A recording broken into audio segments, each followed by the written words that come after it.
Absolutely. So, one of the things I talk about in my speeches and in coaching too is what I call the stress loop. So, what you just said, we teach our brains because the evolution, our brains haven't completely caught up to our fast paced modern society. So, we've taught our brains that anytime we stub our toe, and all the chemicals that come through that pain, our brain sometimes can't distinguish between, is that really a tiger coming to kill us, or is that just a little toe stub, or a thought that triggers that same type of neurological response. And so think about when you're, again, let's go back to the woods. You're walking in the woods and you hear this rustling, and your brain can't see it. Your eyes can't trigger your brain to understand, but you hear this rustling. Your brain immediately goes, uh-oh, there's danger.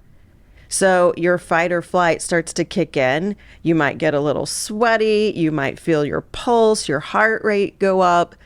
And your brain's like, I need to be on high alert because something is getting ready to jump out of the woods and eat me. And then you're walking along, it's just a squirrel. And then so you're like, oh, it's just a squirrel. It's fine. But that's what happens. And that's what we train to get on that stress loop so much that every little thing stresses our brain out. And it's not you. It's not your fault. It's your brain. That's how it's designed. So the untraining is trying to teach a bigger space to collect the information to decide then, is this something I really need to be worried about? Is this something I really need for my survival?